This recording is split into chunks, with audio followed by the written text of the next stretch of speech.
Copyright disclaimer under Section 107 of the Copyright Act of 1976. Allowance is made for fair use for purposes such as criticism, comments, news reporting, teaching, scholarships, and research. Fair use is permitted by copyright statute that might otherwise be infringing. Nonprofit, educational, or personal use tips the balance in favor of fair use. So let's go ahead and get into this crazy story about Rony Denis. That's his name. Or is it really his name? So we're going to read the full indictment. There were himself along with 7 others who were arrested on September the 11th of 2025 in connection to some horrible schemes and scams that they had set up. Now we're going to get into it. I want y'all to buckle your seatbelt, because it's about to be a bumpy ride, okay? But before I get into everything again, please make sure you hit the like button on this video. Make sure you subscribe and make sure you share out this video. Now, what I am going to do is just play the news clipping and then we'll be back. We'll read the full indictment. And by the way, I want to give you guys a trigger warning. This is actually kind of crazy, okay? I just want to let y'all know this is crazy. Do you understand me? So sit back, relax, let's get the tea, and let's go. Rony Denis is set to appear in court today after officials raided his Westlake mansion. Denis is accused of stealing millions of dollars in benefits from veterans. Cameron Jacobs is live at the courthouse with more on how we got to this point and what we can expect today. Cameron? Yes, Nick, this story is like watching a true crime documentary happening in real time. Today is the bond hearing for the man known as Rony Denis. However, this is not his real name. He's been using this fake name since 1983. Last Wednesday, the FBI and other federal and local authorities raided his mansion in Westlake. Denis now faces charges of bank and wire fraud, as well as aiding and assisting in filing a false tax return. Not to mention, he is accused of scamming veterans out of their federal benefits as the House of Prayer church leader. Last week was the arraignment for Denis, and during that arraignment, the judge called several people up to the front who claimed they were staff members of the church, and one of them even had a hidden camera inside of a pen. Today will be the day that Denis finds out if he'll be able to bond out as he and the 7 others are waiting for their trial. We're going to be staying with you guys on your side for this as we learn more from the courtroom later today. Nick? Yeah, and Liz Owens has been following that. Our 12 on Your Side Investigates team. She's going to be at court today trying to get an update for us, so we'll have the latest from her coming up this evening. All right, now I want y'all to buckle y'all seatbelt because this one is a little long and it's a bit rough, okay? I just want to be very clear of that as we get into the things. All right, here we go. Augusta, Georgia, a federal grand jury presiding in the Southern District of Georgia indicted 8 individuals connected to the House of Prayer Christian Churches of America for various fraud schemes and tax charges. Let's get into it. First name unknown, last name unknown, aka Rony Denis, because that's not really his name. Age is unknown, of Hinesville, Georgia, West Palm Beach, Florida, and Martinez, Georgia. He is being charged with conspiracy to commit bank fraud, conspiracy to commit wire fraud, and aiding and assisting in filing a false tax return. Anthony Alones, who is 54, of Hinesville, Georgia, with conspiracy to commit bank fraud and bank fraud. Joseph Freyer, who is 51, of Hinesville, Georgia, and Martinez, Georgia, with conspiracy to commit bank fraud and bank fraud. Denis Nostrant, who is 55, of Hinesville, Georgia, with conspiracy to commit bank fraud and bank fraud. Gerald Robertson, who is 57, of Hinesville, Georgia, with conspiracy to commit bank fraud and conspiracy to commit wire fraud. David Reeb, who is 52, of Hinesville, Georgia, with conspiracy to commit bank fraud and bank fraud. Marcus Labat, who is 42, of Hinesville, Georgia, as well, with conspiracy to commit wire fraud and bank fraud. And Omar Garcia, 40, of Palm Bay, Florida, with conspiracy to commit wire fraud and wire fraud. Let's get into all of the things. The maximum penalties for conspiracy to commit bank fraud and bank fraud are up to 30 years of imprisonment, up to $1 million worth of fines, and not more than 5 years of supervised release. The maximum penalties of conspiracy to commit wire fraud and wire fraud are up to 20 years of imprisonment with a $250,000 fine and not more than 3 years of supervised release. The maximum penalties for aiding and assisting in filing a false tax return are up to 3 years imprisonment, up to $250 fine, and not more than 1 year of supervised release. According to the indictment, the group's leader posed as Rony Denis, and identity that he allegedly stole in 1983. Using that identity, he became a U.S. citizen in 2002 and went to establish the House of Prayer Churches, its affiliate House of Prayer Bible Seminary as well. The indictment alleges that Denis and his close associates, Anthony, Joseph, Denis, Gerald, David, Marcus, and Omar, used their leadership position to exert extreme control over congregants. The indictment alleges that the members were manipulated into turning over personal information, pursued into marriages and divorce, arranged by church leaders, and forced to live in properties tied to the defendants that generated rental income. So, of course, he kind of manipulated his members, is what it sounds like. The defendants are also accused of exploiting military personnel by recruiting them into the church, directing them to enroll in HOPBS, and then using their veterans administration benefits to funnel into church-controlled accounts. My God. Leaders allegedly disguised payouts to themselves as expense reimbursements, love offerings, and similar terms, while also using fraudulently gained funds to pay credit card bills for the defendants.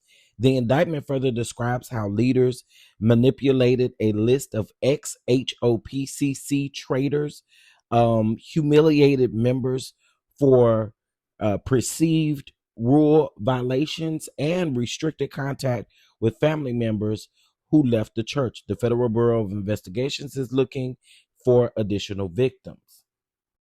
And if you have not gotten your Don drip, go ahead and get your Don drip now. Don't wait, honey. Don't wait. We're almost sold out of the oils. Please make sure you go grab your oil now at TCDD Productions with a Z.com. Let's get back into it. So I told y'all this was probably going to be long. So let's get into the bank fraud scheme. According to the indictment, in 2004 until the present day, defendants Rony, Anthony, Joseph, Denis, Gerald, and David, along with others, engaged in a long-running conspiracy to defraud financial institutions. The defendants allegedly recruited members of their organization to serve as straw buyers in real estate transactions, concealing the true buyer's identity.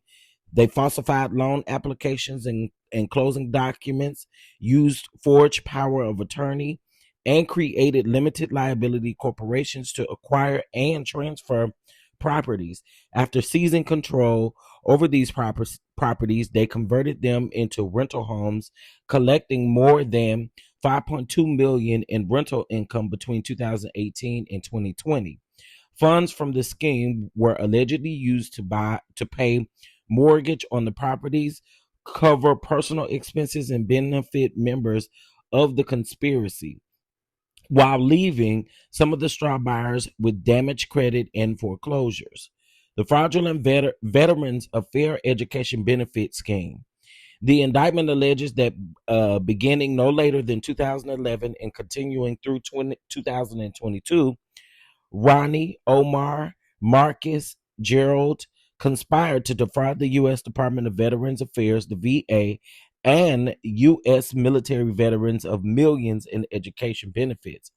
According to the indictment, the defendants fraudulently obtained a religious exemption from state regulators in Georgia to operate 2 of the 5 locations of HOPBS. This exemption required that Georgia seminaries not receive federal funds. Nevertheless, the Georgia HOPS applied for the accepted VA education benefits, making it ineligible to maintain the exemption. HOPBS received more than $3 million in education benefits for its Georgia locations and more than $23.5 million for all of the other locations. From 2013 through 2021, HOPBS officers fraudulently submitted false certifications to Georgia regulators that claimed the seminary did not receive federal funds despite receiving millions in VA payments each year. The scheme funneled funding from the VA education benefits to its seminary and related church accounts, enriching the defendants while exhausting some veteran benefits, often without student completing their program. Let's keep going. Filing false tax returns. The indictment also charges Denis with aiding and participating in filing of false income tax returns for calendar years 2018, 19, and 20, according to the indictment. Denis falsely reported a total income of $165,000 in 2018, $155,000 in 2019, and $47,000 in 2020, despite knowing those figures were false. The FBI and the United States Attorney's Office are seeking additional victims who personally identifiable information may have been misused by HOPCC. If you, your family member, or anyone that you know had contact with HOPCC and would like to report a crime, they give the information. The indictment alleges a scheme in which individuals betrayed the trust of the church members for self-enrichment at the members' expenses, and the U.S. Attorney says U.S. Attorney Heat. We commend the work of our law enforcement partners in unraveling this fraudulent operation. The defendants are accused of exploiting trust, faith, and even the service of our national military members to enrich themselves, said Paul Brown, special agent in charge of FBI Atlanta. This indictment makes clear that using coercion, manipulation, and fraud under the guise of religion will not shield wrongdoers from accountability. Safeguarding post 9/11 GI Bill education benefit funds reserved for the deserving veterans remains a priority in our investigations. Investigators are working diligently to in the field to ensure that these programs are not exploited for financial gain and greed, says Special Agent in Charge David Spickler with the Department of Veterans Affairs Office of Inspector General Southeast Field Office. These indictments are clear warning that the VA OIG, alongside our partners, will continue to aggressively pursue those who seek to defraud these vital VA benefits. The defendants are accused of fraudulently receiving VA education benefits intended for those who honorably served in our country armed forces, along with committing other financial crimes, said Special Agent in Charge Demetrius Hardiman, IRS Special Agent Investigation, Atlanta Field Office, IRS Criminal Investigation Special Agents are diligently investigating those who commit financial fraud on the U.S. government and law-abiding taxpayers. Those who abuse the housing finance system for fraud will be held accountable, said Edwin S. Bonino, a special agent in charge at the Federal Housing Finance Agency Office of Inspector General. It's long. Today's cooperated arrest of individuals connected to the House of Prayer Christian Churches of America and House of Prayer Bible Seminary effectively disrupts a calculated scheme to defraud our military service members and veterans of their hard-earned VA benefits. This investigation underscores CID's unwavering commitment to protect those who have served, and we will continue to aggressively pursue those and seek to those who exploit their trust and sacrifice. This case is being investigated by the Federal Bureaus of Investigation, Veterans Affairs Office of Inspector General, Internal Revenue Service, the Federal Housing Finance Authority, the Department of Army CID, and the United States Citizenship of Immigration Services, with valuable assistance from the U.S. Postal Inspection Service. Assistant United States Attorneys Patricia G. Rhodes and George J.C. Jacobs are the ones that are prosecuting this case. Now, what I do want to get into is his bail requirements and some of the things from there. So I told you guys that this was probably be a longer video. Sit back, relax. I still have more. I'll be right back. Have you gotten your tickets to the tour? Because if you have not, I don't know what you're waiting on. Also, if you are a vendor and you are in any of these cities, Chicago, Atlanta, Charlotte, DC, or Dallas, please let us know. And we are currently looking for vendors, people who are willing to get out here and get their product out. Please reach out to us via email or head over to our website and fill out your application. We look forward to hearing from you soon. All right, so this article that I'm about to read is actually a really fresh article. So let's get into it. A federal judge in Augusta, has set a September the 23rd arraignment for 6 of the 8 House of Prayer Christian Church leaders accused of, fandangling their flock. Now, attorneys for all 8 defendants have until September the 24th to respond to the government's request to waive a speedy trial based on the volume of evidence in this case. Pastor Rony Denis and his assistant Anthony remain in federal custody.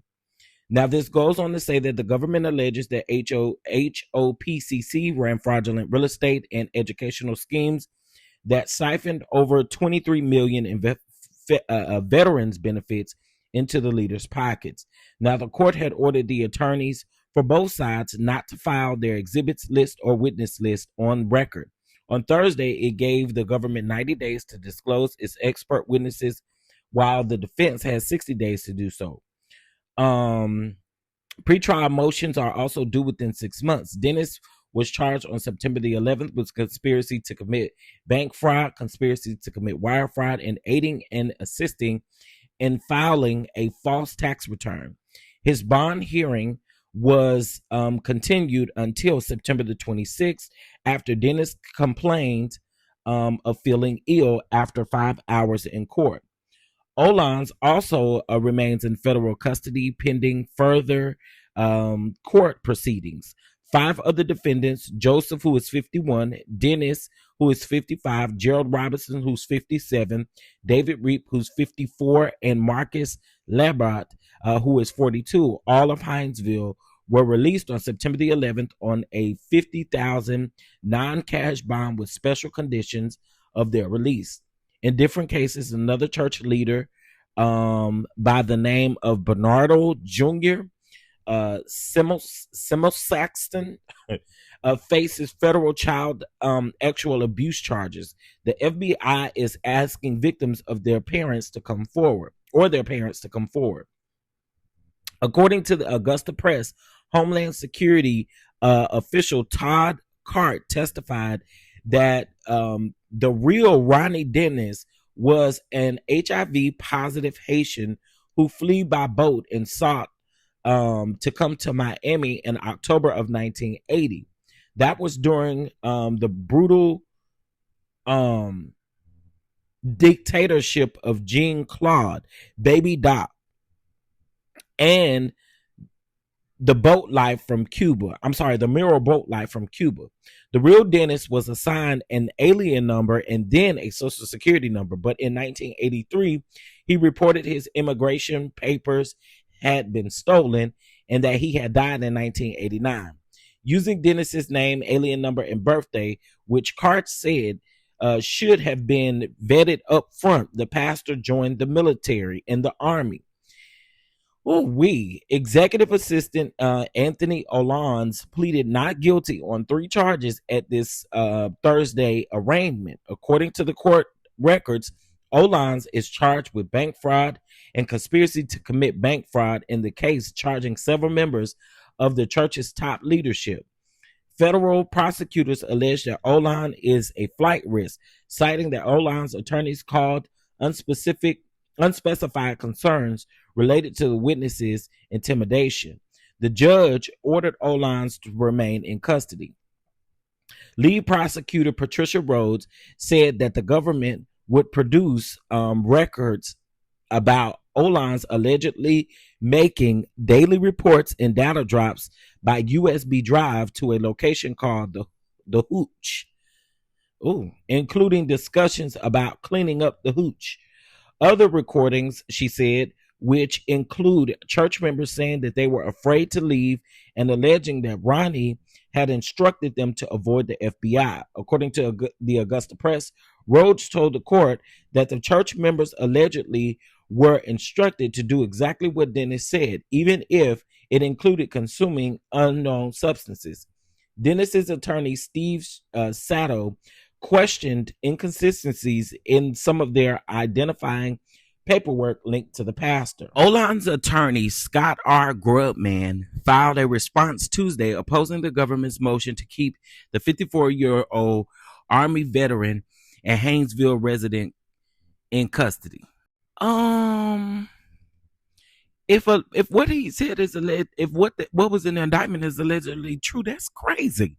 Now, anyway, that response started in part. Olans has known that he was a target of the federal criminal investigation since at least the summer of 2022, when federal agents executed search warrants of the House of Prayer.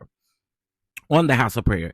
In addition to Mr. Olans has received several civil investigative demands from the United States Attorney's Office and has fully participated through counsel in a related civil matter.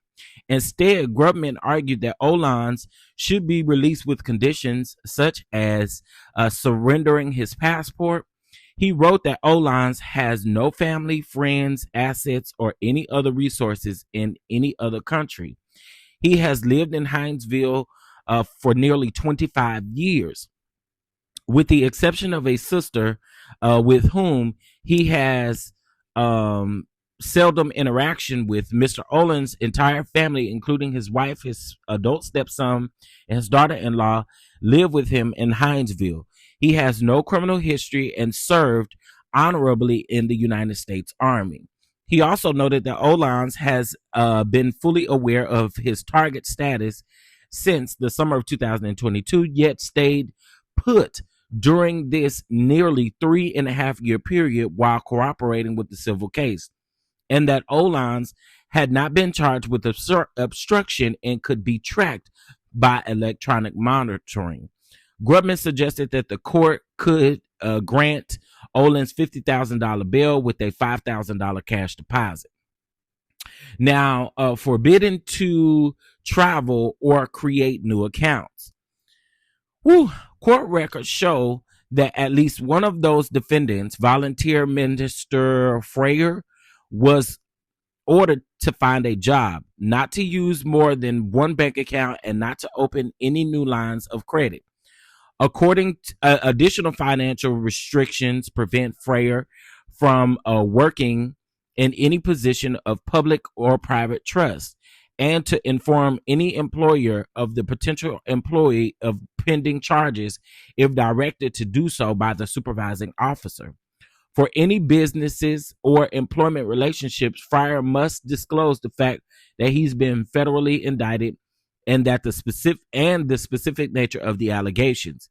He also is not allowed to work or volunteer in any fiduciary capacity or any position allowing access to credit or personal information of others without the U.S. Probation Office approval and the employer or organization being fully aware of Fryer's charges and pending charges. Fryer's bond also includes travel restrictions, surrendering his passport, and not traveling outside of the U.S. Southern District of Georgia. It also requires that Fryer to report to a supervising officer, not to contact any co-defendants unless an attorney arranges in present for such a meeting to avoid excessive drinking and any other narcotics, not to possess a firearm, and or have any destructive devices or weapons, submit to a drug test, location monitoring, and to report all contact information with law enforcement. It also orders a home curfew from 10 p.m. to 6 a.m. Fryer's attorneys filed various motions for access to evidence in his case. In the U.S. Middle District Court of Florida, Omar Garcia, 40, of Palm Bay, Florida, was released on Tuesday. Garcia surrendered his passport. His travel is restricted to the U.S. only, so he can't go overseas. All right. The church member brings illegal recording device into federal court. At the September the 11th hearing, a group of HOPCC members, now y'all know they're gonna ride for they pastor, reportedly acted as if they were unfamiliar with federal courtroom protocol. According to the Augusta Press, one church member admitted under oath that he had a recording device that looked like a pen in his shirt pocket. Federal courts generally do not allow anyone, including members of the press, to record or broadcast court proceedings except in rare, narrowly limited circumstances. The Augusta Press also reported that 3 church members had taken seats where defense attorneys typically sit. Now, come on. As opposed to the public seating area. Under oath, one man denied that they told the court's officials that they were with the law firm, but instead were staff of the defendants. The U.S. Magistrate Judge Brian K. Epps said that the group was luckily to be going home. Oh, Lord have mercy. In 2002, a letter from the Veterans Education Success to the U.S. Departments of Veterans Affairs and the Georgia Department of Federal Veteran Services alleged that nonprofit attorneys had interviewed several people who described the church as more of a cult and who said that they had been taken advantage of financially. The group requested a targeted risk-based review of HOPCC. The church says that its headquarters is in Haynesville. However, Liberty County property and tax records show that the church complex is located within the city limits of Witherellville. Those records also show HOPCC owns several residential properties in Haynesville, and many church members live in Haynesville as well. Though it's 5 seminaries and 12 churches, 11 of which are near military bases, the letter reads in part 14 former members and 1 then current member alleged that the HOPCC devices VA during inspections and targets veterans in order to access GI Bill funding. the VA disability compensation and the VA home loans generally, they allege that the HOPCC is lying to the VA during inspections, defrauding veterans by keeping students enrolled without providing them with marketable training and providing them with no actual education. They also claim that the HOPCC is coaching veterans applying for VA disability so they will receive 100% ratings and pursuing them into paying their disability compensation to HOPCC through tithes. They also allege that HOPCC is engaging in other criminal activities such as mortgage fraud, and that it essentially is a religious organization. Bible college students allegedly were sent to wash church leaders' cars and work on construction projects, which was reported to the VA as church study. Oh, wow. Other alleged falsifications of class attendance included time when students were recruiting or in church, or that they were present on days that they were not. In addition to unnamed students at the Bible college alleged that the school would tell the VA inspectors and classes were being taught in buildings other than where they actually were supposed to be, misleading the VA. All right. And here's the last one. A check of Florida business registration shows that the House of Prayer Christian Churches of America, Inc. uses a Hinesville, Georgia address in the city limits of Walthersville. I'm pretty sure I'm saying that wrong.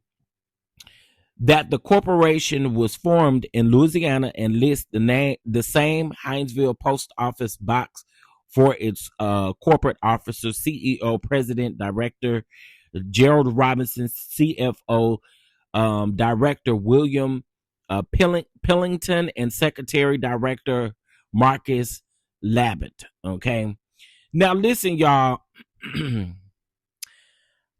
This right here is absolutely insane. Okay, I must say that this is insane. That I think that this is just as bad as David E. Taylor, y'all. So basically, what they're saying that these people did was they siphoned and stole VA benefits allegedly by claiming that they were doing something with the VA benefits and weren't. Ronnie Denis is not that man's real name. He was going by an alias. I read to you who Ronnie Denis originally was, which is a man who was, he had HIV, and he came over to the US, and that's how Ronnie decided to use that. But the man passed away in the 1980s, like I think 1989. So this is a crazy story, and I'm going to keep you guys updated on this. That indictment included 8 people. Okay. Mind you, these people were living in really big, large homes. They were driving luxury cars. All of the things were happening. What I'm going to do is I'm going to put the indictment along with the article that I just read. I'm going to put that down in the description box. Y'all, I don't know what's up with these church leaders, honey, but this is absolutely insane. Okay. With that being said, if you have not gotten your oil, your DonDon drip, make sure you get your DonDon drip. And if you have not gotten your tickets to the tour, make sure you get the tickets. Also use code RASTA for your oils and for your tour tickets. All right. To receive 10 to 20% off of your order. All right. Again, DonDons, drop down in the comment section. Let me know what's going on. Sorry, I had to read all this to y'all, but we needed to get this taken care of. Okay. With that being said, I'll see y'all in the next one. Peace.